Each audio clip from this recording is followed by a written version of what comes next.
Assalamualaikum warahmatullahi wabarakatuh.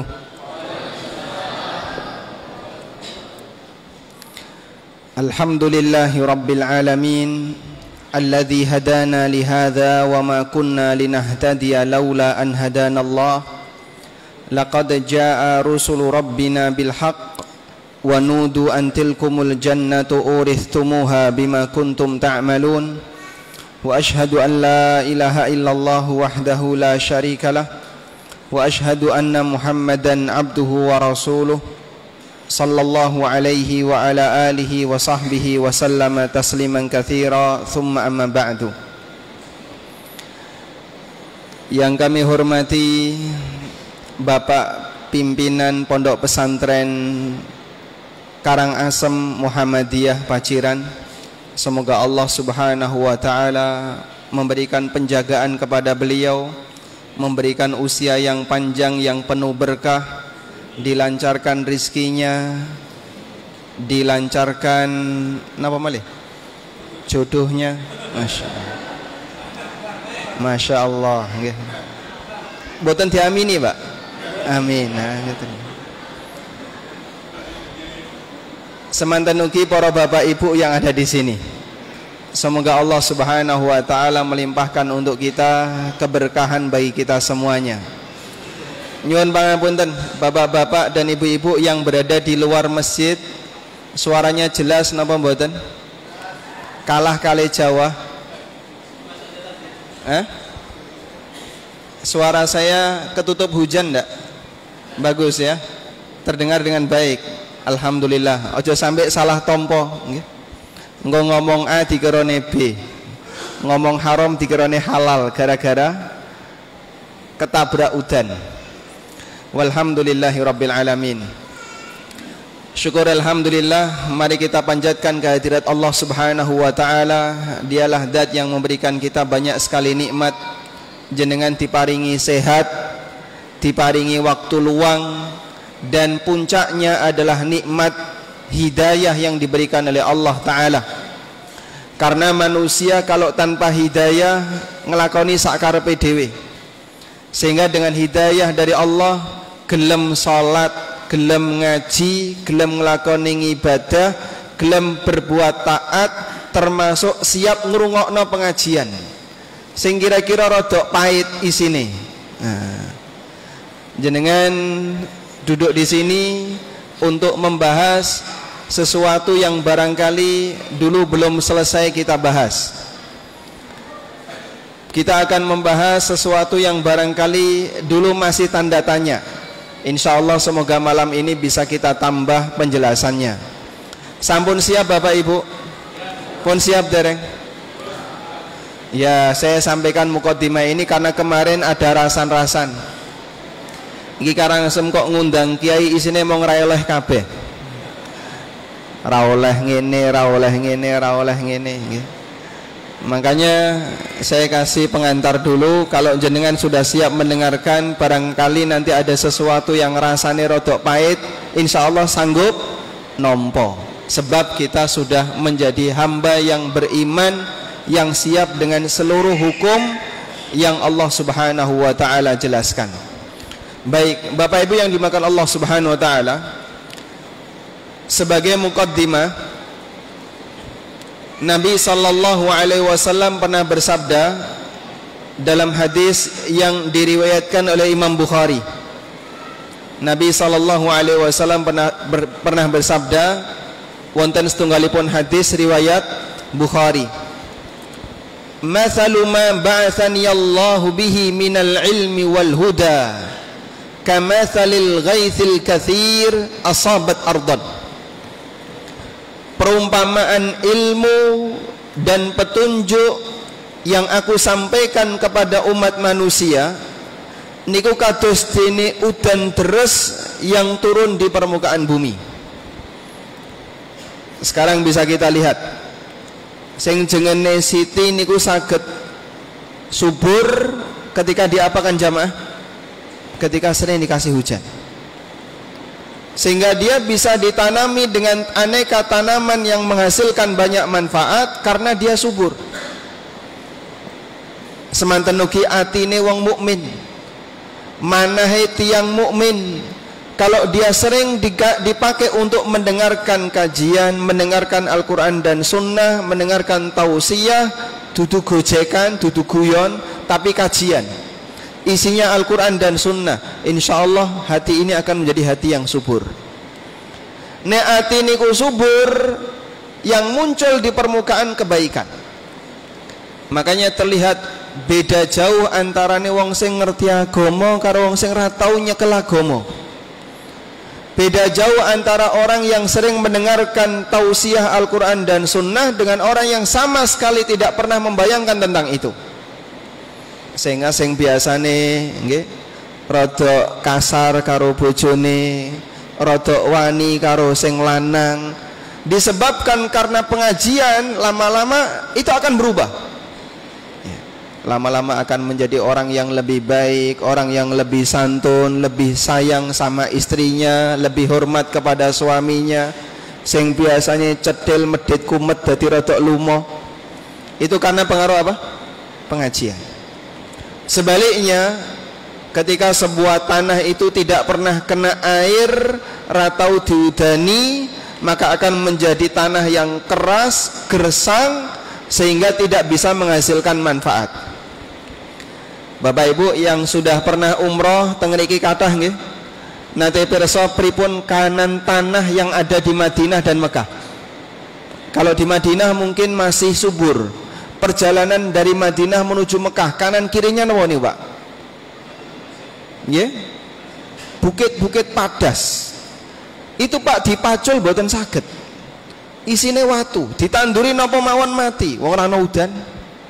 Di sana hujan mungkin ya sekian bulan sekali, sehingga jarang sekali ada hujan di daerah itu.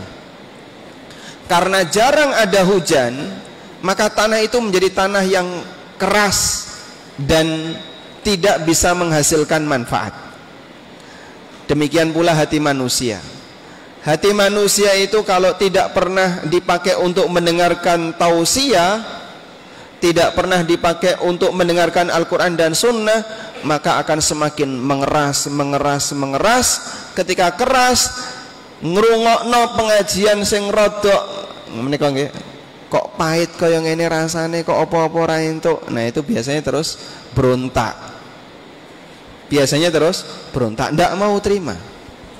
Makanya bersyukur kita masih mau belajar. Bapak Ibu bisa lihat suasana hujan di luar, seperti itulah gambaran yang diberikan oleh Nabi sallallahu alaihi wasallam, hubungan antara ilmu dengan manah dengan hati manusia. Baik, selanjutnya kita akan berbicara tentang masalah qanaah. Niki duka nggih. Tema kajian malam hari ini sama persis seperti tema kajian di Blimbing tadi pagi. Sing niru sinten, Pak? Ciran niru Blimbing napa Blimbing niru Ciran? Tiang Blimbing sinten? Nah, ini Blimbing tanggung jawab. Jadi ini kalau mungkin saya sampaikan seperti ada pengulangan. Mungkin ada sebagian jamaah yang sudah ikut kajian di Blimbing, malam ini ikut lagi. Jadi ini rada ada pengulangan. Tapi insya Allah tidak masalah, karena yang namanya ilmu diulang-ulang akan semakin melekat. Napa niku qanaah? Qanaah niku napa, Mas? Tonggo kula, Pak, niku, Pak. Bik qanaah. Qanaah adalah merasa puas dengan pemberian yang Allah berikan kepadanya, terutama dalam urusan dunia. Dan kita disyariatkan untuk qanaah. Nek jare wong Jawa nrimo ing pandum, didumi mbuh saidik mbuh akeh ditampa ingkang sae. Jenengan sedaya pun didumi snack sampun nggih ditampa mboten? Nah, nrimo ing pandum niku bagian dari qanaah. Contoh ning masjid nggih, pun sakniki disimpen riyen snack nggih, fokus ngaji. Engko nek ngantuk baru boleh diminum. Saya lanjutkan. Manusia itu kalau qanaah, tanda bahagia. Kenapa? Karena dia ketika merasa bisa menerima apapun yang diberikan oleh Allah kepadanya, maka dia merasa tidak butuh apapun yang ada di tangan orang lain. Sehingga orang lire, orang dongak-dangak mendur, dia merasa cukup dengan apapun yang diberikan oleh Allah kepadanya. Makanya ngendikane Imam Syafi'i dalam syair beliau yang dikenal oleh para ulama dengan Diwanus Syafi'i. Imam Syafi'i enggak ada kumpulan syair yang disebut dengan Diwan Imam Asy-Syafi'i. Piyambake nate ngendika, "Idza ma kunta dza qalbin qanu' fa anta wa malikud dunya sawa." Nek awakmu duwe manah, duwe ati sing qanaah, mongko awakmu karo raja iku padha. Maksudnya gimana, Pak? Sing jenenge raja, Pak. Raja niku mesti nggadah fasilitas hidup yang serba lengkap. Nggih. Omah ya gagah gede, tempat tidurnya empuk, makanan banyak, aneka fasilitas ada. Tumon mboten Pak raja sing kere, Pak. Raja pundi, Pak? Hah? Raja Ciran. Raja kaya. Sing jenenge raja, dia pasti punya kekuasaan, punya banyak fasilitas, semuanya serba lengkap sehingga tidak ada yang kurang. Maka seorang raja nggak mungkin dia itu punya rasa iri kepada rakyat, itu nggak mungkin. Karena yang namanya raja kan pasti dia jauh lebih mewah hidupnya dibandingkan rakyat. Nek ana rakyate sugih, raja ya ora iri. Wong kok ya aku iso njaluk pajak dari rakyat ini. Sehingga dia akan selalu merasa puas dengan apapun yang dia miliki, itu raja. Kata Imam Syafi'i, lah terus sing kados ndewek-ndewek niki, menungsa sing boten gadah status sosial, yang tidak punya posisi dan jabatan, apa bisa seperti mereka? Beliau mengatakan kuncinya satu, nek panjenengan gadah ati sing qanaah padha karo raja. Idza ma kunta dza qalbin qanu, kalau kamu punya hati sing qanaah, maka kamu dengan raja dunia sama saja. Karena dalam pikirannya kita sama, tidak merasa iri, tidak punya keinginan apapun yang dimiliki oleh orang lain. Wong Allah sudah ngasih saya kok. Allah sudah mencukupi kebutuhan saya. Arab butuh apa mana wong kok Allah sudah ngasih kita ke semuanya. Sehingga orang yang qanaah itu tidak punya perasaan iri, dengki, kepengin duwe apa yang dimiliki oleh orang lain. Itu Masya Allah kunci bahagia hidup dunia. Dan Allah Subhanahu wa ta'ala jadikan itu sebagai kunci bahagia hidup di akhirat. Makanya jamaah dimakan Allah Subhanahu wa ta'ala, Allah Subhanahu wa ta'ala sebutkan dalam Al-Quran, penduduk surga itu bertingkat-tingkat derajatnya. Nabi SAW pernah bersabda, innal lil jannati mi'atu darajat, swarga niku wonten 100 derajat. Ma baina kulli darajataini kama bainal ardi was sama. Jarak antarane derajat satu dengan derajat atasnya niku kados dene langit dan bumi. Jenengan nek peteng kados ngeten niki nggih, nek boten mendung nyawang langit, Pak, yang terlihat apa, Pak? Yang terlihat apa? Bintang. Nabi SAW menggambarkan seperti itu. Antara penduduk surga di derajat satu dengan derajat atasnya itu seperti kita melihat bintang yang ada di langit waktu malam. Mengketok kelap-kelip, kelap-kelip. Artinya apa? Sangat tinggi derajatnya. Lah kemudian yang jadi pertanyaan, apakah penduduk surga itu kira-kira saling iri atau bagaimana, Pak? Sehingga mereka meskipun derajatnya tinggi, berarti kan nikmatnya beda. Terus iri, lo, kok bidadari ini lebih oke, nikmati kok lebih enak. Apakah sampai terjadi seperti itu? Allah Subhanahu wa taala tegaskan ini dalam Al-Qur'an. Wa naza'na ma fi sudurihim min ghillin ikhwanan ala sururin mutaqabilin. Aku cabut dari penduduk surga itu segala bentuk permusuhan, dengki, kemudian nggak enak dengan orang lain, dicabut oleh Allah. Ikhwanan, sehingga mereka itu bersaudara. Ala sururin mutaqabilin, dalam kebahagiaan mereka saling berhadap-hadapan. Jadi antara penduduk surga dengan penduduk yang lain niku Pak, boten enten perasaan iri niku boten enten. Sehingga yang berada di bawah dengan yang berada di atas ranon duwe iri Pak. Sampai dikatakan oleh Ibnul Jauzi rahimahullahu ta'ala, kata beliau rahimahullahu ta'ala, kata kunci kebahagiaan di surga itu adalah dicabutnya rasa iri di antara penduduk surga. Allah kasih mereka kenikmatan yang membuat mereka itu merasa puas 100%, sehingga tidak merasa butuh dengan apa yang dimiliki oleh yang lain. Walaula dzaka lan ghassa hayatuhum, andaikan bukan karena sifat ini dicabut oleh Allah, niscaya penduduk surga itu masih iri dan mereka nggak bisa merasakan kebahagiaan. Karena sing jengene wong niku nek selalu merasa butuh, berarti dia belum bisa bahagia dengan nikmat yang telah dia miliki. Masya Allah ya.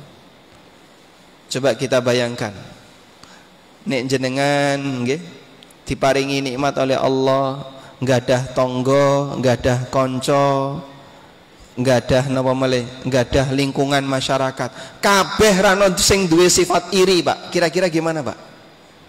Kira-kira ana Mbak, sepeda motor ilang Mbak, wedhus ilang ana mboten Mbak?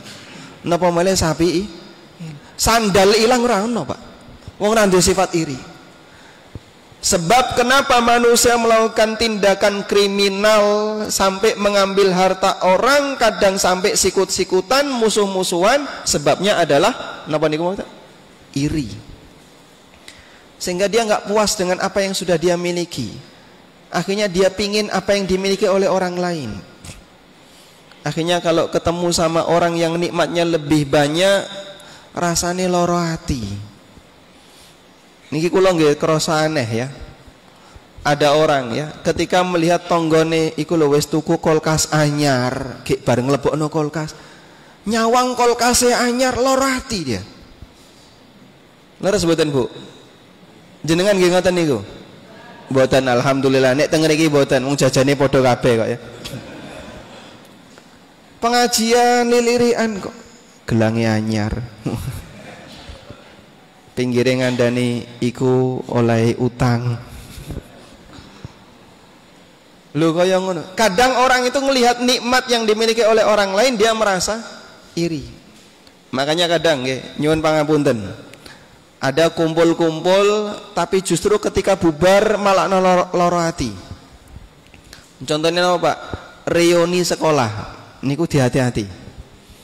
Nek teng desa, teng kampung kadose boten sepiro ketinggal. Nek teng kutha Pak, Masya Allah seperti ini kelihatan. Reuni itu siapa yang pulang atau siapa yang datang bawa mobil, bawa motor, bawa sepatu anyar, arlojine apik, dilirik koncone, marakno iri. Sehingga mereka kadang berlomba-lomba untuk itu.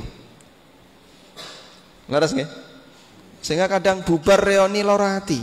Mbah bojone sing lara ati, mbah sing lanang sing lara ati. Itu sebab apa? Sifat iri. Makanya bahaya Pak, sifat iri niku bahaya banget. Allah Subhanahu wa taala ajarkan dalam Al-Qur'an di surat yang menyebutkan tentang pelindungan kepada orang yang punya sifat iri. Surat napa niku? Surat napa? Surat Al-Falaq. Wa min syarri hasidin idza hasad. Lindungilah kami ya Allah dari kejahatan wong sing hasad nalikane hasad. Wong nek hasad nalikane hasad, wah bulat-bulat niku atine. Lara atine jero. Nek ndelok wong sing luwih dhuwur nikmate, sehingga dia itu protes dengan kenikmatan yang diberikan oleh Allah Subhanahu wa taala kepada yang lain. Ketika masih di usia 30 tahun, 40 tahun, 50 tahun, ini saingan antar sesama teman, saingan tonggo, saingan konco. Makanya ini riyoyo kok mulai nggawa motor, wah bangga dia. Iki riyoyo mulai numpak bis, riyoyo mulai numpak sepur, kalah pamor. Kadang orang itu saingan. Begitu usianya 60 ke atas, 70 ke atas, saingannya di anak. Wah, anakku isi suatu omah, anakku isi suatu omah, itu kok lemah, tuku iki. Itu saingan. Di masyarakat kita seperti itu. Sampai kapan? Wallahu alam. Dan itu yang membuat kita nggak bahagia. Makanya kalau jenengan termasuk salah satu di antara orang yang punya sifat iri, berarti kita termasuk di antara orang yang dimana Allah mengajarkan kepada kita minta perlindungan dari kejahatan orang ini, disebabkan karena kita punya sifat iri. Karena itu jamaah dimuliakan Allah, mari kita obati setahap demi setahap sifat iri ini. Sifat iri inilah yang membuat kita menjadi orang yang tidak qanaah. Terus pripun Pak Ustadz caranya mengobati sifat iri? Yang pertama, yang perlu kita tanamkan pada diri kita agar kita bisa terhindarkan dari sifat iri. Yang pertama, jenengan nyuwun donga dumateng sing kuwasa, Allah Subhanahu wa taala. Yang ngatur hati kita niku sinten, Pak? Allah. Nabi sallallahu alaihi wasallam mengatakan, "Inna qulubal ibadi baina asabi'ir rahman." Hati menungso ini dikuasai oleh Allah Subhanahu wa taala. Liqallibu kaifa yasha. Dia bisa membolak-balikkan sesuai dengan apa yang dia kehendaki. Mongko ana wong sing awale apik iso berubah dadi elek dalam waktu sekejap. Sebaliknya ana wong elek bisa berubah jadi baik dalam waktu sekejap. Sehingga pertama yang perlu kita lakukan adalah meminta kepada Allah Subhanahu wa taala agar dikasih hati yang baik, hati yang bertakwa. Kula ulangi setunggalipun donga, muga-muga jenengan saged apal. Nabi sallallahu alaihi wasallam sering berdoa kepada Allah, Allahumma ati nafsi taqwaha. Allahumma ati nafsi taqwaha. Monggo didereke. Allahumma, diulangi lagi. Allahumma ati nafsi taqwaha. Pun hafal? Insyaallah pun hafal ya. Coba Mas. Allahumma, Masya Allah, wa zakkiha anta khairu man zakkaha, wa zakkiha anta khairu man zakkaha, anta waliyuha wa maulaha, anta waliyuha wa maulaha. Pun hafal Pak?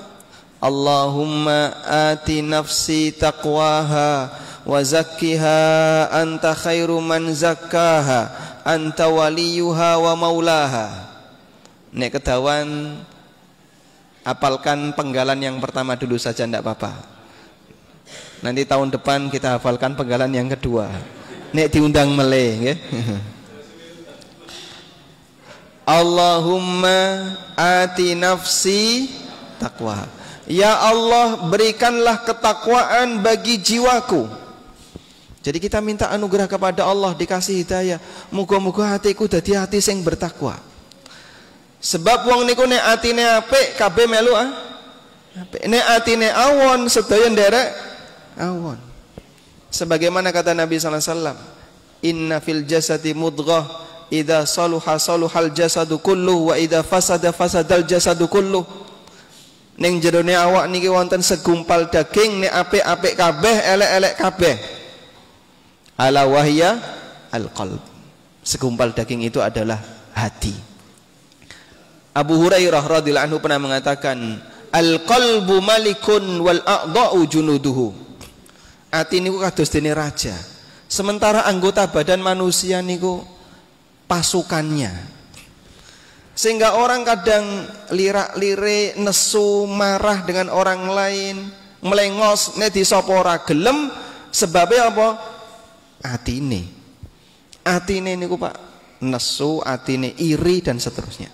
Makanya kita minta kepada Allah, muga-muga ati awak kita niki diparingi ati sing apik, ati sing bertakwa. Sebab perbaikan itu kita awali dengan doa. Kados dene jenengan mendoakan anak. Perbaikan untuk anak kita awali dengan doa. Kita doakan semoga ini jadi anak soleh. Doakan hati kita semoga jadi hati yang soleh. Jangan lupakan diri kita. Maka jenengan nyuwun kepada Allah Subhanahu wa taala, donga kepada Allah, semoga hati saya jadi hati yang soleh. Ada sebuah cerita ya. Seorang ulama kibar, ulama besar dari Saudi, beliau adalah Syekh Abdul Aziz bin Baz.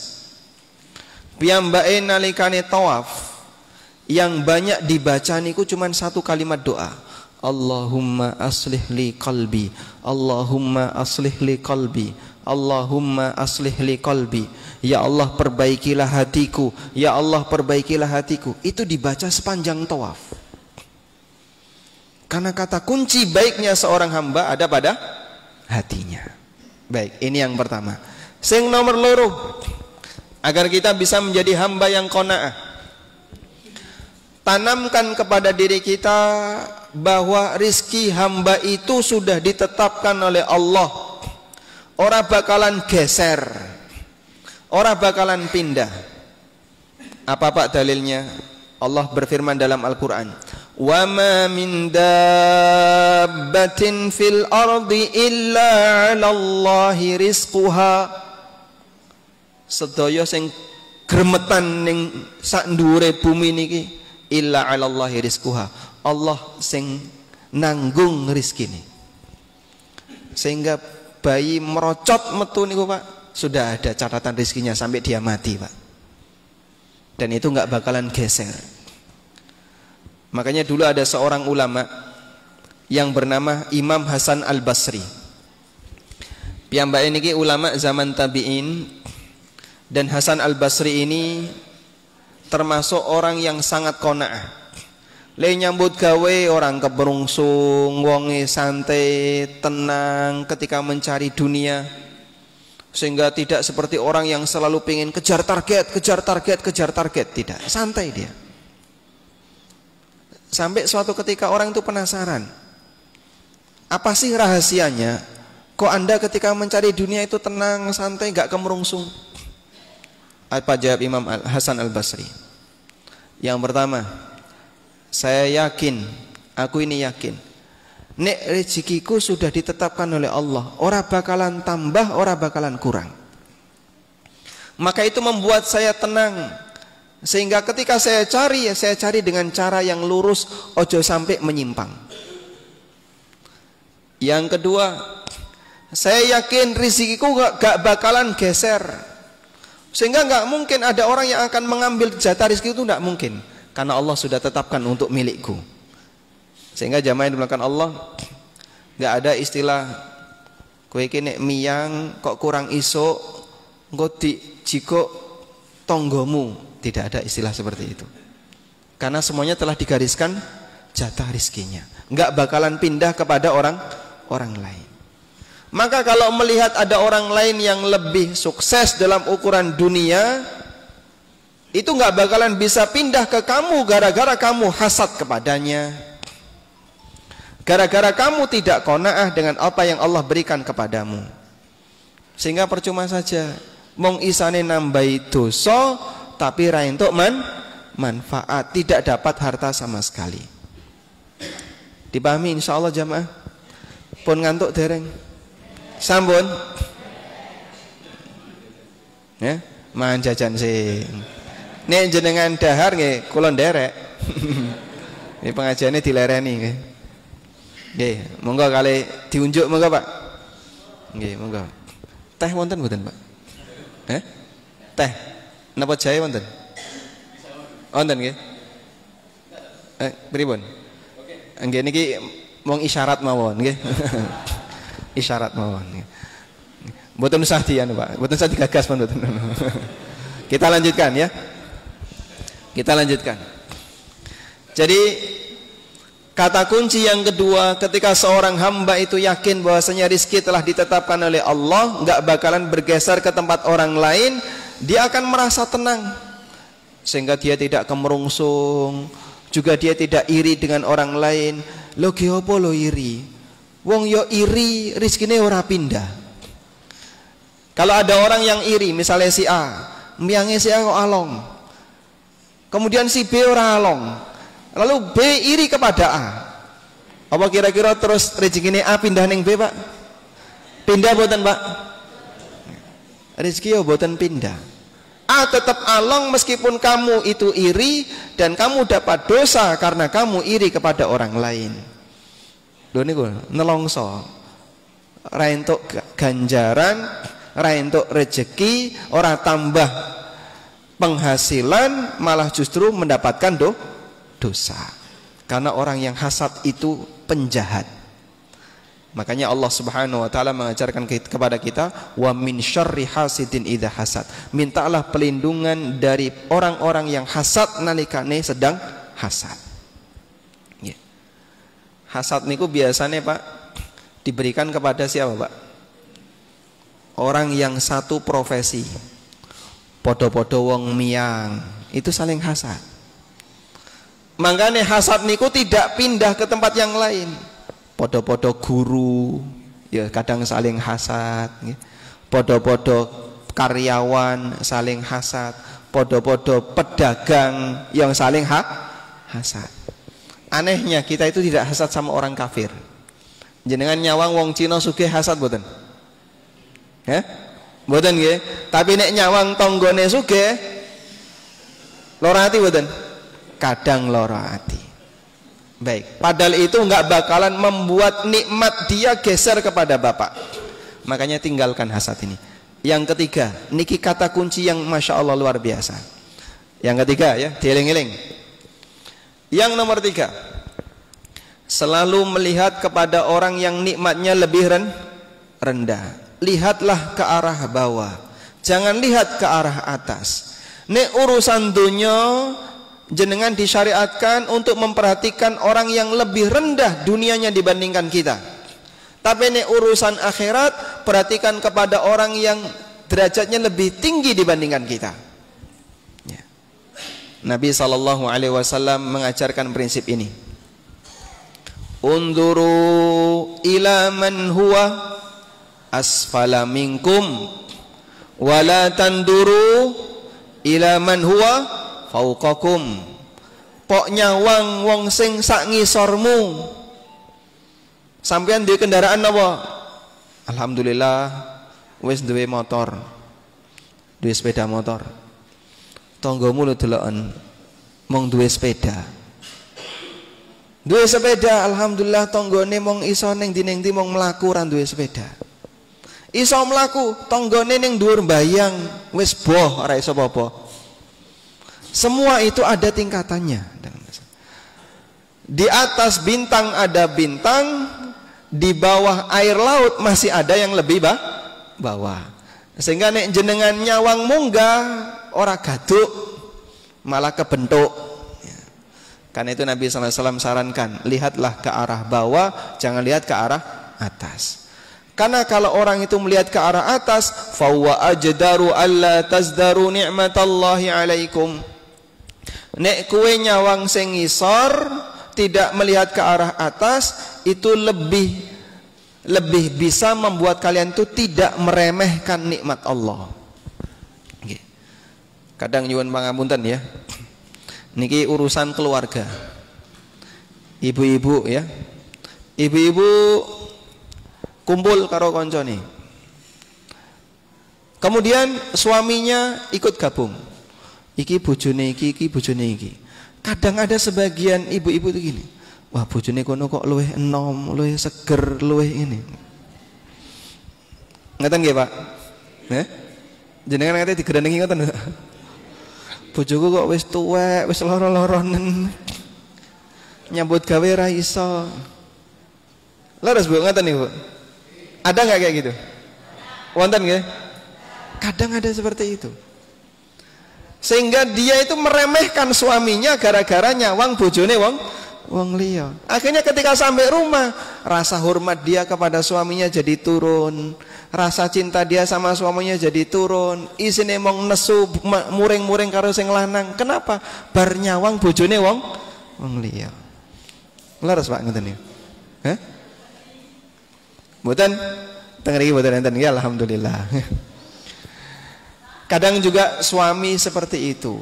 Ketika dia kumpul kemudian lihat, wah, bojone kono kok sek kaya ngene sek. Nah, begitu sampai rumah ngefek dengan istrinya. Memberikan pengaruh kepada istrinya. Makanya jamaah dimulakan Allah, sebagaimana itu bisa terjadi dalam hubungan suami istri, itu juga bisa terjadi pada harta. Wis duwe sepeda motor, ya. Nyileh sepeda motor tonggone, kok enak iki. Ketika dia merasakan sepeda motor tetangganya itu lebih enak, dia lihat terus ke arah itu, akhirnya sepeda motor dia diremehkan. Ratau dirawati, kadang diremehkan. Makanya para ulama mengatakan seperti ini. Sikap manusia terhadap nikmat Allah itu ada 3 tingkatan. Cara manusia dalam menyikapi nikmat Allah itu ada 3 tingkatan. Tingkatan sing nomor siji sing paling dhuwur, mensyukuri nikmat Allah. Walhamdulillah niki tingkatan yang bisa mendatangkan pahala. Tingkatan yang berada di bawahnya tidak mensyukuri nikmat Allah tapi masih menghargai. Sehingga dia bukan meremehkan tapi masih menghargai. Ini pertengahan. Tidak bersyukur itu Pak, pertengahan Pak. Ono sing luwih elek meneh. Napa niku Pak? Meremehkan nikmat. Nah, itu lebih jelek lagi. Nggih. Misalnya jenengan enggak ada yoga nggih. Duwe yoga 4 misalnya apa 5. Kabeh dikei yoga sing nomor sing bajeng diparingi, nomor kalih diparingi, sedaya diparingi. Lalu ada salah satu anak yang enggak terima, dia meremehkan pemberian orang tua. Malah ngerayah wae dulure. Kira-kira sing jenenge wong tua pripun, Pak? Muring-muring mboten? Nggih. Iki anak wis dikeki kok malah njaluk wae dulure. Kabeh wis didum kok malah njaluk wae dulure. Kurang lebih seperti itu. Demikian pula ketika Allah Ta'ala sudah memberikan kita rizki. Si A dikasih sekian, si B dikasih sekian, sesuai dengan apa yang Allah kehendaki. Kalau ada salah satu di antara hamba yang meremehkan nikmat yang Allah berikan kepadanya, itu lebih parah dibandingkan tidak bersyukur jamaah. Lebih jelek dibandingkan tidak bersyukur. Sebabnya apa? Karena dia selalu melihat nikmat yang diberikan oleh Allah kepada orang lain. Mongkane urusan nikmat nyuwun pangapunten ojo ndangak. Sing leres pripun? Ndiluk. Karena kalau ndangak ndak kesandung. Ya. Dan orang seringnya seperti itu. Tapi kalau urusan masalah akhirat, nek iso jenengan ndangak. Kok bisa, Pak? Karena dalam masalah akhirat kita diminta untuk fastabiqul khairat wasari'u ila maghfiratim mir rabbikum. Berlomba-lombalah kalian dalam masalah kebaikan. Bersegeralah kalian dalam mendapatkan ampunan dari Rabb kalian. Masya Allah, alhamdulillah. Napa niki? Cai. Jenengan napa? Hah? Air putih, Masya Allah.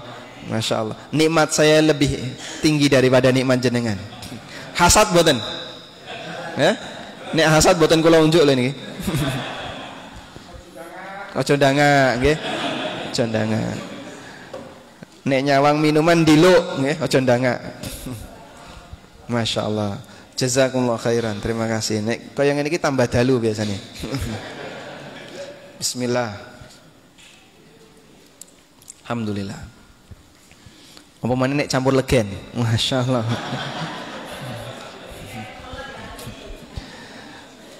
Kita lanjutkan. Sampai mana tadi, Pak? Dilo. Sampai dilo. Nggak kesandung. Dalam urusan akhirat kita itu diminta apa?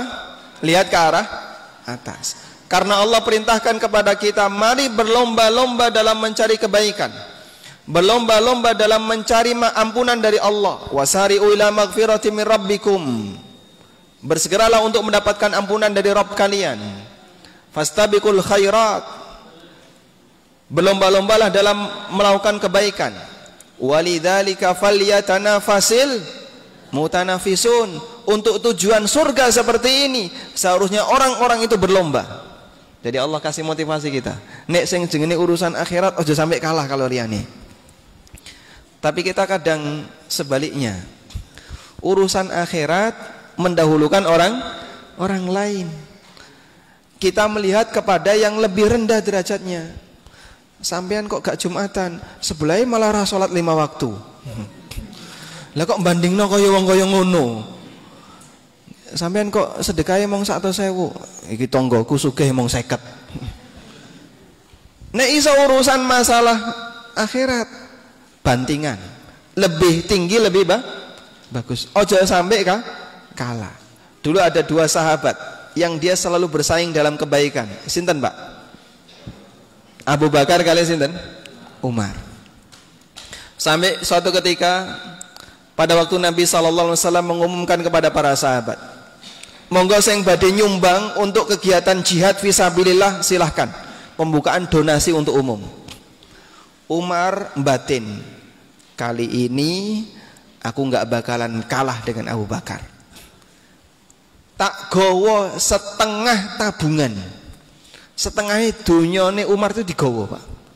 Setengahnya ya. Dibawa ke hadapan Nabi SAW.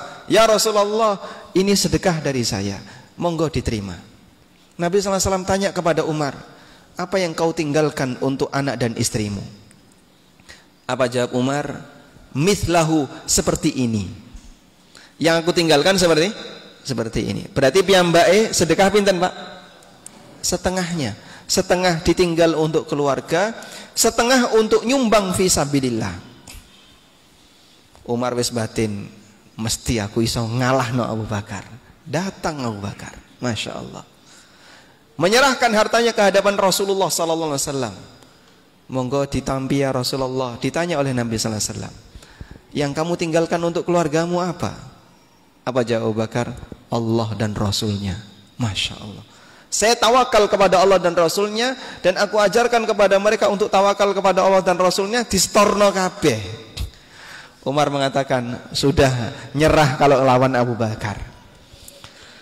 Itu dalam urusan akhirat. Maka nenek kurung jenengan wengenane wakaf pinten, Pak? Aku nyumbang 200.000. Wah, nek iso aku ya 2 yuta. Tanggane metu 200, kene metu 2 juta. Tanggane metu 2 juta, ya nek aku 20 juta. Masya Allah, 10 kali lipat. Itu kalau dalam urusan akhirat. Dan ini salah satu di antara cara agar kita bisa mengobati penyakit hasad urusan dunia itu tadi. Ada sebuah pesan yang pernah disampaikan oleh Imam Hasan Al-Basri. Idza ra'aitar rajula yunafisuka fid dunya fanafishu fil akhirah. Kalau kamu melihat ada orang yang berhasil mengalahkan kamu dalam urusan dunia, ya, montore kok kalah apik, sepedae kalah apik, iki kalah apik, fanafishu fil akhirah, maka saingi dia dalam urusan akhirat. Insyaallah tahajudku ora kalah, insyaallah posoku ora kalah. Itu caranya, Pak. Sehingga kalau ada orang yang menyaingi kita dalam urusan dunia, kata Hasan Al-Basri pripun? Kalahkan dia dalam urusan akhirat, biar kita tidak jadi iri kepadanya. Ya. Iku kok bar tuku kulkas, insyaallah tahajudku ora kalah. Tadi kulkas dilawan apa? Ayam niku hati. Kenapa? Karena dia tidak punya perasaan menginginkan itu. Insyaallah tahajudku ora kalah, insyaallah posoku tak tambah. Makanya nek nyawang tanggane bar tuku motor tambah poso, ya. Tanggane bar tuku kulkas tambah poso meneh. Engko dadi poso bendino ya. Kere dhewe sak kampung maksudnya ya. Baik. Ini cara yang ketiga agar kita bisa meredam perasaan biar punya sifat qanaah. Perhatikan siapa yang lebih rendah, jangan perhatikan siapa yang lebih tinggi untuk urusan dunia. Nek urusan akhirat, nek ison jenengan menyaingi siapapun dalam urusan akhirat sebisanya. Dan jadikan urusan akhirat itu sebagai cara untuk bisa meredam urusan dunia. Kalah donya ini rapopo, sampaikan kepada anak-anaknya. Kene jong tak kandani. Nek koncomu iso kuliah, koncomu iso dadi sarjana, kowe mung dadi wong miyang, nerusno bapakmu. Tapi ora apa-apa, dadi wong miyang sing bertakwa. Masyaallah. Yang soleh bertakwa. Insyaallah muga-muga awakmu dhuwur swargane meskipun ning donya kalah jabatane. Karena yang lebih penting itu terkenal di kalangan penduduk langit meskipun tidak terkenal di kalangan penduduk bumi. Itu yang bisa membuat orang itu lerem atine, Pak. Tapi nek anak mau isine dimotivasi, kowe kudu dadi wong dhuwur, kowe kudu. Kadang stres niku anak. Nyuwun pangapunten lho ya. Mahasiswa itu banyak sekali yang stres sampai bunuh diri itu gara-garanya karena tekanan dari orang tua. Kemarin ya ada salah satu cerita dari rektor UII, Universitas Islam Indonesia, teng Jogja, Pak. Waktu wisuda ada mahasiswa yang lama dia nggak lulus. Karena orang tuanya selalu menekan pokoknya kudu yang ini, akhirnya dia itu membuat surat palsu. Undangan dari kampus diserahkan ke orang tuanya bahwa tanggal ini terjadi wisuda anaknya. Datang orang tuanya dari luar Jawa. Datang anaknya dari luar, orang tuanya dari luar Jawa. Naik pesawat, suami istri wis do seneng nganggo jas seragam. Duduk masuk di auditorium kampus, jenenge anake ora ono. Tanya dia kepada pengurus, kok nama anak saya nggak ada? Anak jenengan namanya siapa? Nomor mahasiswanya berapa? Dicek, ora lulus. Kira-kira gimana, Pak? Wah, wis seneng-seneng, lara hati, kecewa. Dan banyak mahasiswa itu sampai stres. Kula nggak ada tonggo, nggih. Dia itu mahasiswa UGM. Putus kuliah, stres, sampai saya gendeng. Ya. Itu gara-gara itu tekanan kayak gitu. Makanya nyuwun tulung ya orang tua. Ini suara mahasiswa. Mewakili suara mahasiswa, mewakili suara anak-anak. Terlalu banyak tekanan dari orang tua kadang kurang bagus. Anak itu jangan terlalu dimotivasi untuk selalu sukses dalam urusan dunia. Deloken lho kancamu iso kaya ngene, kancamu iso kaya ngene. Itu perasaannya, Pak. Kadang kan dia sedih, aku ora iso kaya ngono. Nah, kalaupun dia kita lihat kok kayaknya sudahlah nek dipaksa ya wis ra iso. Kalau masih bisa dimotivasi silakan motivasi. Kalau masih bisa diajak untuk berkembang silakan diajak untuk berkembang. Tapi kok kelihatannya wah, iki anakku kok wis ketoke kok ora kuat nek di go munggah wis ra kuat. Sudahlah, berhenti sampai di titik tertentu, dikasih tahu dia. Nggih. Sampaikan. Meskipun kamu bisa jadi tidak dapat sarjana, ra iso kuliah, ra iso kaya muga-muga awakmu entuk surga sing dhuwur. Engko iso narik bapakmu ning dhuwur, ning swarga sing dhuwur. Dadi wong miyang bertakwa saged mboten? Saged mboten? Ya? Saged nggih? Pripun Pak Zamroni? Masyaallah. Niku rencang kula nih, Pak. Pak Zamroni ini rencang MI. Masyaallah. Piyambake termasuk teman saya yang istiqomah dadi wong miyang. Sampai saiki, Mas. Masyaallah. Dadi wong miyang yang bertakwa. Selalu menjaga sholat 5 waktu, nalikane ning segara karo ngambat napa?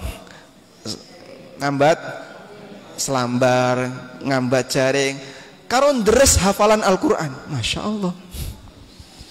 Nek iso gitu. Tapi nyuwun pangapunten ya, kadang tingkatan pendidikan di Paciran ini kan katanya wallahu alam rodok miring ngidul. Nggih, Pak. Ning Jarlor kok nek ana sarjana, Masya Allah, 1001 jarene sakniki ada perubahan ya. Sehingga dulu itu sing jengene siswa kok rodok bagan, nah iki mesti jalor. Nggih mboten. Sampai sakniki. Mboten nggih? Mboten. Lah akhirnya saya jadi mikir kayak gini, wah berarti dhisik niki yang selalu tertuduh kok jarlor. Nek gak jarlor jar wetan. Jarang jar kidul.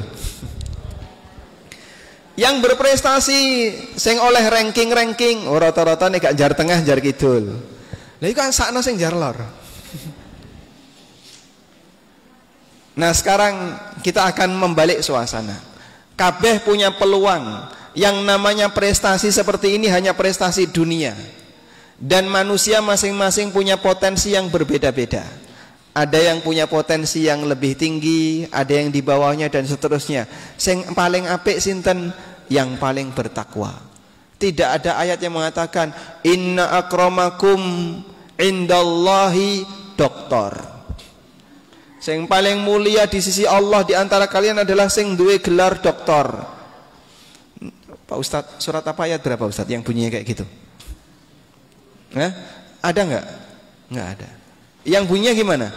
Inna akramakum indallahi, sing paling mulia di sisi Allah di antara kalian adalah sing paling bertakwa. Dan nggak jaminan sarjana kok luwih sugih timbangane sing ra lulus SD. Leres mboten? Saya punya teman bos, dia itu bos Pak, karyawane kata gak lulus SD. Kula nggih gadah kanca lulus S2 ra entuk gawean. Niki sing keliru sing pundi? Apa kampusnya yang salah? Ada juga dokter yang lontang-lantung ra duwe gawean. Makanya sebenarnya masalah rezeki itu bukan kembali kepada status sosial, bukan kembali kepada gelar. Allah yang bagi sesuai dengan apa yang Dia kehendaki. Baik, tapi bukan berarti wah ini kok ustadznya ngejak orang apik. Sing jenenge sekolah niku kan sae, leres sekolah niku sae, belajar niku bagus. Bila perlu kita kasih motivasi kepada anak, raih cita-citamu setinggi mungkin. Tak dukung, wong tua niku dukung. Tapi nek ra iso ra kuat ya aja dipaksa. Sudah buat santai, hidup ini mengalir saja. Yang penting kowe dadi wong bertakwa dimanapun posisi kamu berada. Wallahu ta'ala alam. Pun cekap kata sih. Ini kebanyakan dari saya nih. Nggih, pun cekap nggih. Jenengan pun do ngantuk kata sih. Hah? Mboten. Nggih, niki tesih wonten sisa waktu. Nanti kita berikan kesempatan kepada para jamaah untuk memberikan masukan dan kritikan bagi saya. Nggih. Demikian, monggo. Pakai mikrofon Pak, napa pripun? Oh, ada? Wireless ada wonten? Nggih. Yang bawa mikrofon wireless sinten? Oh, satu di sebelah kanan untuk yang putra. Yang satu lagi di mana? Yang satu lagi di mana? Nggih. Selanjutnya kami kembalikan ke moderator. Wassallallahu ala nabiyyina Muhammadin wa ala alihi wa sahbihi wasallam. Ya, demikian pengajian tema yang disampaikan oleh Ustadz Amirul Bait. Seperti yang sudah saya sampaikan tadi, bahwa akan ada sesi tanya jawab. Oleh karena itu, pada sesi pertama ini kami buka 4 pertanyaan, 2 untuk pria, 2 untuk wanita. Tolong yang megang mic, yang satu kasih, yang pria dulu, barangkali ada. Nah itu, yang utara tolong kasihkan itu, Awan, kasihkan sama. Mic-nya dipindah ke utara Mas. Kasihkan yang ya, Bapak yang di sebelah utara itu. Masya Allah. 1 pertanyaan. Satunya lagi. Yang dari laki-laki dulu. Siapa? Awan? Asim mau tanya. Oke ya. Sekarang kita persilakan untuk Bapak yang sebelah utara dulu. Tolong disebutkan namanya. Assalamualaikum warahmatullahi wabarakatuh.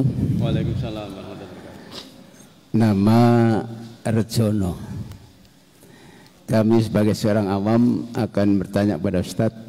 Tadi Ustadz membahas tentang keadaan di surga, bahwa manusia di dunia ini ada yang punya istri satu, ada yang dua, ada yang tiga, bahkan ada yang empat, dan itu mungkin sunatullah dikerjakan lah. Yang saya tanyakan, bagaimana kondisi kalau semuanya masuk surga? Apakah suami istri itu kumpul, apa dipilih salah satu? Itu istri yang ada di dalam surga semua. Itu yang pertama. Yang kedua, bahwa tadi Ustadz menerangkan tentang takdir manusia, bahwa manusia itu diciptakan oleh Allah atau diberi rezeki oleh Allah, itu ada yang menjadi kaya, ada yang miskin. Kemudian tentang berubah nasib. Berubah nasib, kalau melihat tahun-tahun 70-an bahwa manusia atau kondisi yang ada di desa-desa itu rata-rata miskin. Tapi dengan berubah nasib, kemudian bagaimana dengan ayat Al-Quran bahwa Allah tidak akan berubah nasib kecuali kamu itu sendiri yang berubah. Dan ternyata dinding lebih besar perahunya daripada orang paciran. Ini berubah nasib. Dan bagaimana ini dengan takdir Allah, kalau Allah itu menjadikan manusia itu miskin atau orang kaya kemudian berubah. Demikian kami akhiri. Wassalamualaikum warahmatullahi wabarakatuh. Sebentar Tat, tahan dulu Tat. Satunya sekalian. Oh nganteran, nggih, monggo. Ya, untuk tadi pertanyaan dari Bapak Arjano. Sekarang itu untuk dari Ananda Asim, mau tanya apa? Silakan, anakku. Ya. Enggak jadi. Assalamualaikum Ustaz. Waalaikumsalam warahmatullahi. Pundi ingkang tanglet niki? Wonten suarane rano. Oh, Masya Allah. Aswanan Ustaz dari Belimbing. Ya. Bismillah. Kuliah teng pundi Mas Aswanan?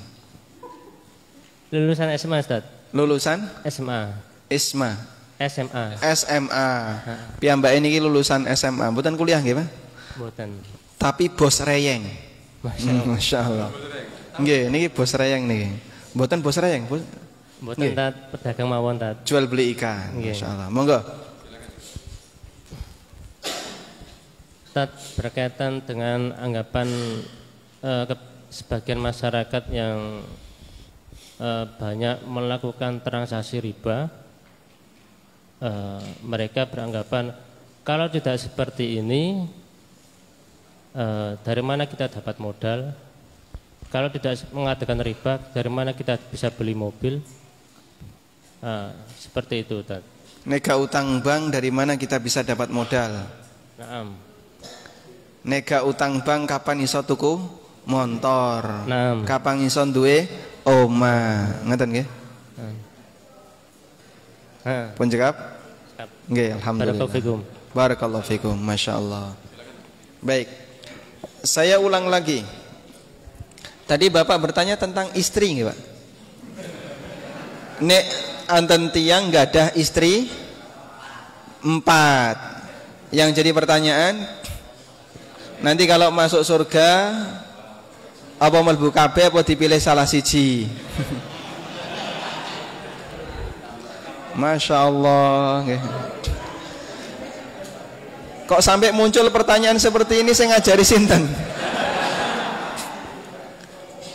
Kan mukaddimah pengajiannya tidak ada yang kayak gitu, nyinggung poligami.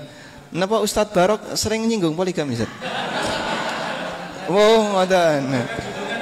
Nah, semoga dimudahkan jodohnya. Masya Allah. Baik. Pertama begini, tengah iki sing tesih jomblo kata anak-anak ya. Yang sudah berumur 40 tapi masih jomblo ada? Ada? Nah, Nabi SAW pernah bersabda dalam hadis riwayat Ahmad dan Muslim, "Ma fil jannati a'zab." Ning swarga ora ana wong jomblo. Berarti wong jomblo ora ana ning surga, gendang rabi. Maksudnya adalah semua manusia yang masuk surga pasti dia punya pasangan. Sehingga laki-laki yang meninggal dunia belum punya istri, maka nanti ketika di surga dia dikasih oleh Allah istri, yaitu bidadari. Bisa wanita di dunia yang mati belum punya suami, lalu Allah jadikan dia bidadari. Bisa juga bidadari yang Allah ciptakan langsung. Baik, semua yang tidak punya pasangan sampai dia mati, baik laki maupun perempuan, maka nanti ketika masuk surga dikasih pasangan oleh Allah Subhanahu wa taala. Kemudian yang kedua, ketika seorang lelaki itu meninggal dunia atau seorang wanita itu meninggal dunia, maka dia akan dikumpulkan bersama suami yang terakhir. Dia akan dikumpulkan bersama suami yang terakhir. Ana wong wedok ndek bojo mati sing lanang, rabi meneh, mati meneh. Rabi meneh, mati meneh. Ya, wis mateni wong telu. Lalu dia nikah yang keempat. Nikah yang keempat dengan suami yang keempat ini sampai mati bareng. Kena corona. Sing lanang mati, sing wedok melu mati. Kata Nabi sallallahu alaihi wasallam, ayyuma imra'atin tuwfiya anha zawjuha. Siapapun wanita yang ditinggal mati oleh suaminya, fatazawwajat ba'dahu, lalu dia nikah lagi setelahnya, fahiya li akhiri azwajiha, maka dia akan dikumpulkan bersama suami yang terakhir. Dia akan dikumpulkan bersama suami yang terakhir. Baik. Tapi Pak, tresnane karo bojo sing pertama ya Pak. Karo bojo sing kedua ras pira tresno. Selama Anda tidak pernah bercerai dengan suami yang kedua, sehingga sampai meninggal dunia masih berstatus suami istri, maka nanti akan dikumpulkan bersama suami yang terakhir. Baik. Kemudian, berarti kalau ada seorang lelaki yang dia punya istri lebih dari satu, dan mereka semuanya meninggal dalam posisi masih dalam ikatan suami istri, maka nanti lelaki ini akan dikumpulkan bersama semua istrinya di dalam surga. Wallahu a'lam. Jadi tenang mawon Pak nggih. Insyaallah aman. Sakniki pun pinten? Loh niki serius lho ya. Jawab sing serius. Napa pun gadah pandengan. Nek ada garwane nderek mboten Pak? Nderek pengawasan mboten? Wah, makane rawani jawab. Baik. Kemudian yang kedua, tentang masalah takdir rizki tadi ya. Bahwasanya kita telah ditakdirkan oleh Allah jatah rizki kita. Dan walhamdulillah Indonesia ini mengalami perkembangan yang luar biasa. Negara yang dulu nasibnya seperti Indonesia dan sampai sekarang masih seperti Indonesia dulu, tahun 70-an, tahun swida ya, itu kan larang panganan nggih Pak. Panganan larang, digoleki ya angel, sehingga orang itu kadang sehari cuman makan sekali, dua kali, leres nggih. Yang pernah sing menangi zaman dhisik ada kayak gitu Pak? Makanya berapa kali sehari dulu? Kadang ping pindho, kadang pisan. Iku moinyok niku sing dimangan. Dudu beras, bukan nasi. Sehingga dulu susah makanan. Kemudian lambat laun Indonesia ini berkembang terus sampai sekarang. Walhamdulillah ekonomi selalu maju. Meskipun utangnya tambah oke. Tapi secara pendapatan per kapita Indonesia ini masih cukup bagus, sangat bagus. Ada beberapa negara yang nasibnya seperti Indonesia tahun 70-an sampai saiki masih seperti itu Pak. Beberapa negara di Afrika itu seperti itu. Somalia, Ethiopia, kemudian beberapa negara yang miskin lainnya, termasuk Bangladesh, ya. Termasuk sampai sekarang karena masalah konflik gak rampung-rampung, gak selesai-selesai perang terus, Yaman. Negara-negara seperti ini kondisinya seperti Indonesia masa silam. Padahal kita merdekanya kurang lebih bareng. Kita itu terbitnya, lahirnya kurang lebih sama. Negara itu kan rata-rata lahir setelah Perang Dunia Kedua. Rata-rata negara itu lahir setelah Perang Dunia Kedua. Sehingga lahirnya bareng, tapi tingkat kemakmurannya beda-beda. Nah, terus kalau seperti ini yang terjadi bagaimana? Itulah salah satu di antara bukti Allah ngatur rizki itu tidak memandang waktu, sehingga semua kembali kepada kehendak Allah Subhanahu wa ta'ala. Maka kalau misalnya suasana blimbing karo ciran kok beda. Ciran praune kan dhisik yo cilik terus sampai saiki tetap cilik. Blimbing gede-gede. Kira-kira geser rezeki mboten, Pak? Oh, berarti rezekine wong ciran dicolong blimbing. Ada kayak gitu, Pak? Tidak ada. Rezekinya sendiri-sendiri. Meskipun paciran niku nek miyang praune cilik-cilik tapi hasilnya podo karo blimbing. Hah? Oh, enggak bisa. Kata siapa, Pak? Coba buktikan. Di Blimbing wonten mboten pondok segede Karangasem? Mboten enten gitu. Hah? Coba di Blimbing ada enggak masjid yang lebih gede dari At-Taqwa Paciran? Hah?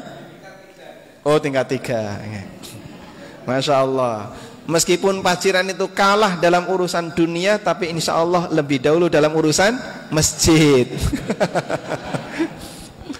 Maksudnya masjidnya gede-gede, ya. Yang penting kan isinya, Pak Ustadz. Sudah, yang seperti ini intinya semuanya kembali kepada takdir Allah. Kita hanya bisa yakin kalau Allah telah menetapkan, yang kita lakukan berusaha untuk mencari yang terbaik, golek sing halal, masalah hasil Allah sing ngatur. Walhamdulillah. Jadi urip tenang, Pak. Baik. Bisa jadi ada orang yang dia punya banyak harta, tapi pikirannya malah sibuk. Ya. Duwe masalah ning kene, duwe masalah ning kene. Jangan dikira, Pak, ya, daukeh sing duwe kapal-kapal gede itu terus uripe tenang tuh. Belum tentu. Bisa jadi ya bendina mong sing dipikir utang, ya. Bar utang mikir utang, bar utang mikir utang malah. Bagaimana dia bisa tenang? Belum lagi kalau dia punya lawan sengketa, padu karo iki, sehingga hidupnya sebenarnya tidak tenang. Saya pernah dapat cerita begini. Niki nyuwun pangapunten ya, cerita pejabat nih, Pak. Ada salah satu teman, beliau ini punya kawan main badminton, ya, konco dolanan badminton. Beliau itu termasuk pejabat yang punya posisi. Pejabat ini baru saja pensiun, beli motor Pajero. Ya, ia kurang lebih harganya 0,5 M. Ya. Beli motor Pajero nyar, Pak, baru, kurang lebih harganya 0,5 M. Lalu ditanya sama teman saya, kok baru beri sekarang? Padahal dhisik montore mong Avanza elek ngono ya, mong sabar kepanasan ya ora apa-apa karena AC-ne mati. Ini baru beli Pajero anyar. Penasaran dia. Lalu dia cerita seperti ini. Sak suwene aku dadi pejabat, itu ngampet ojo sampai tuku barang larang. Kenapa? Kalau dia beli barang-barang mahal itu diaudit sama BPK. Jadi wedi, Pak.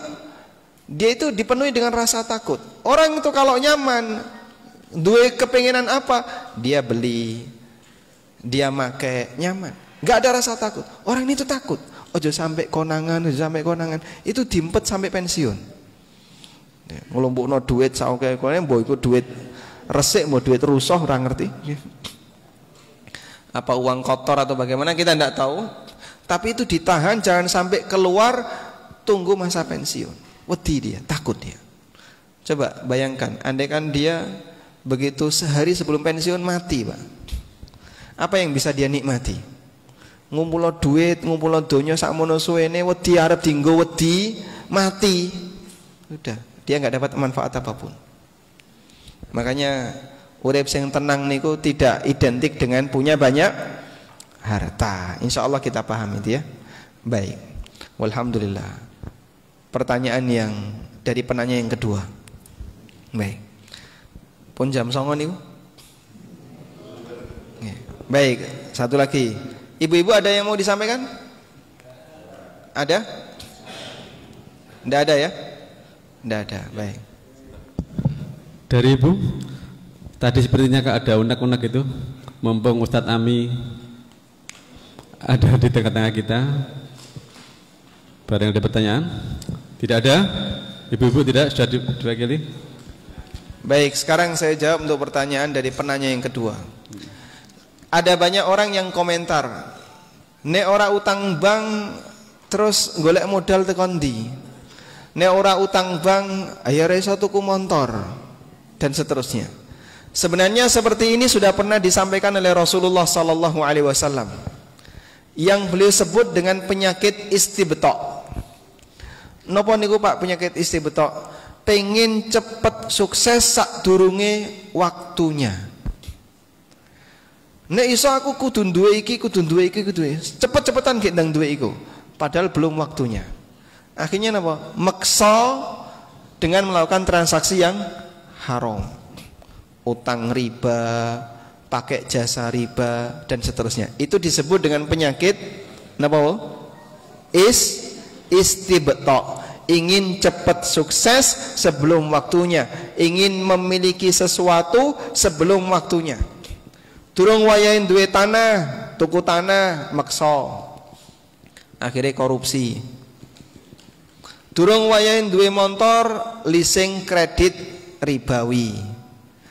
Durung wayahe duwe gawean sing apik, sogok. Itu termasuk diantara bentuk maksa. Sehingga banyak terjadi pelanggaran syariat dalam masalah bermuamalah. Salah satu di antara sebabnya adalah terkena penyakit istibta'. Nabi SAW pernah memberikan peringatan. Inna ruhal kudus qad nafatha fi rawi. Saat temene Roh Kudus membisikkan dalam hatiku. Sinten Roh Kudus niku? Jibril alaihi salatu wassalam. Apa isi bisikan Jibril? Innahu lan tamuta nafsun hatta tastawfiya rizqaha.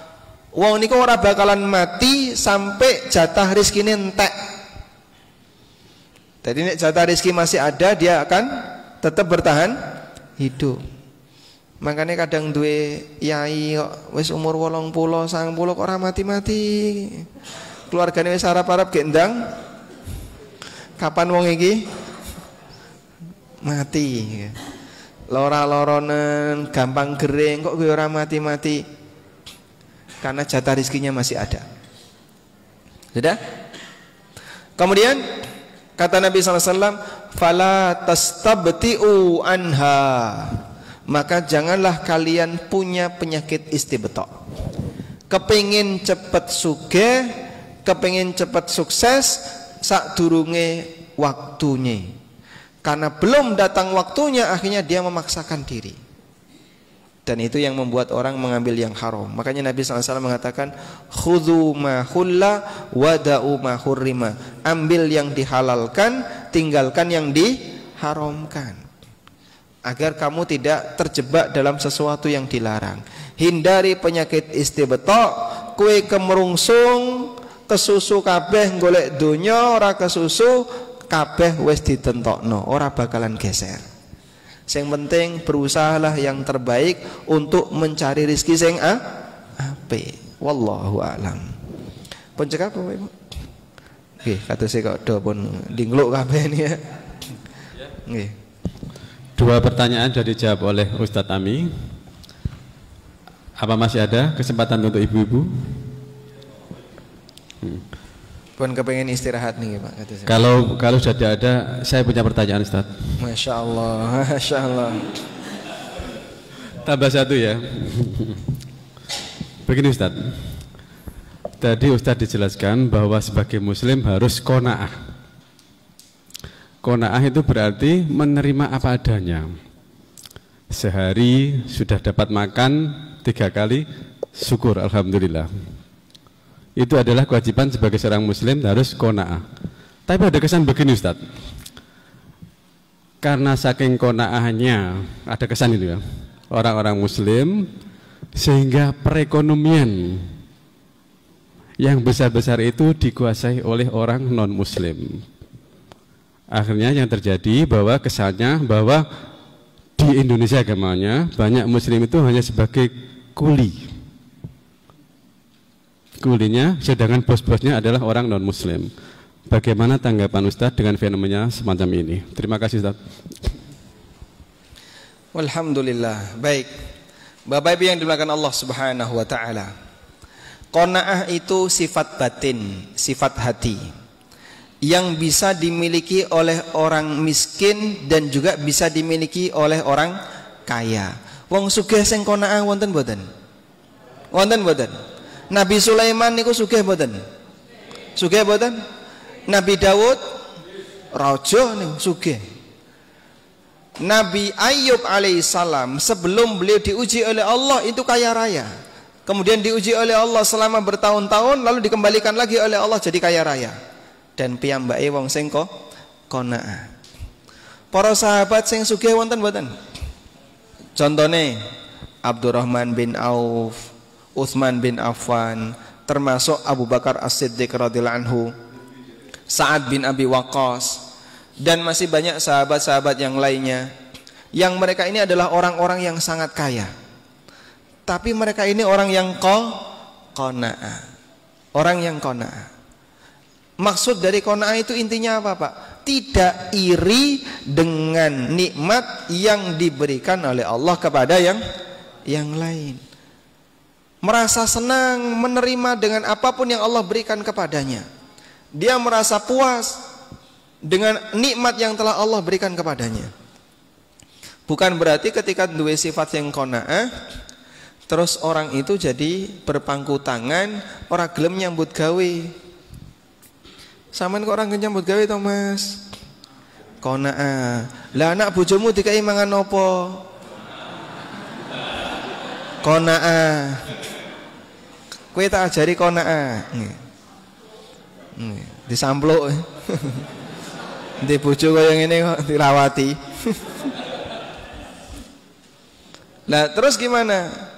Dia harus menunaikan kewajibannya sebagai seorang suami, harus bertanggung jawab, cari pekerjaan untuk bisa mencukupi kebutuhan keluarganya.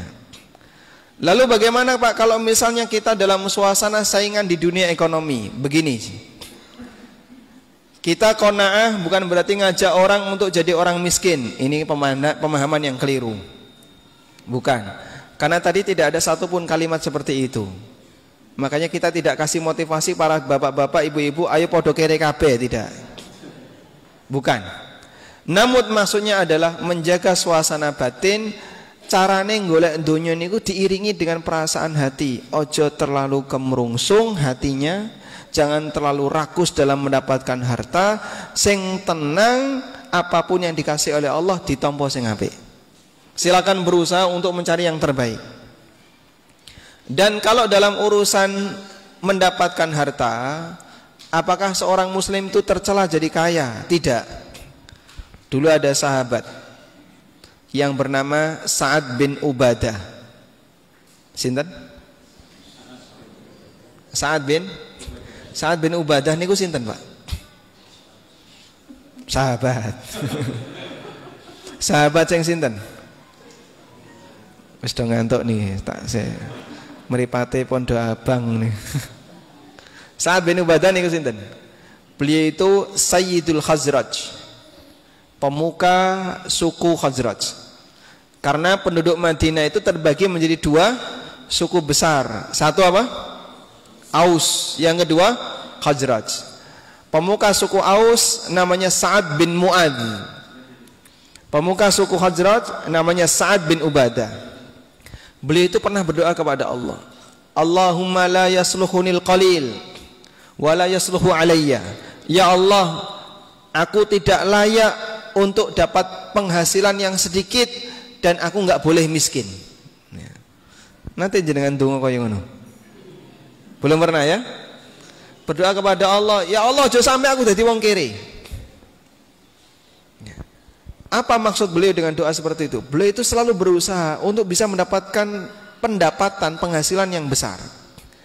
Karena beliau itu bertekad, karena beliau ingin bisa memberikan santunan dan sumbangan kepada keluarga Nabi SAW dan para sahabat muhajirin.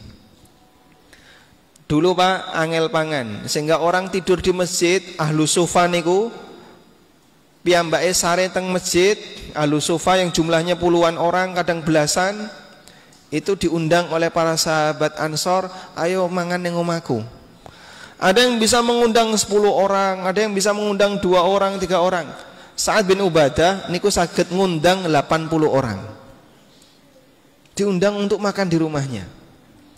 Nah, beliau berdoa kepada Allah jangan sampai dadi wong kere, karena punya niat agar bisa berkhidmat bagi umat, memberikan manfaat untuk masyarakat.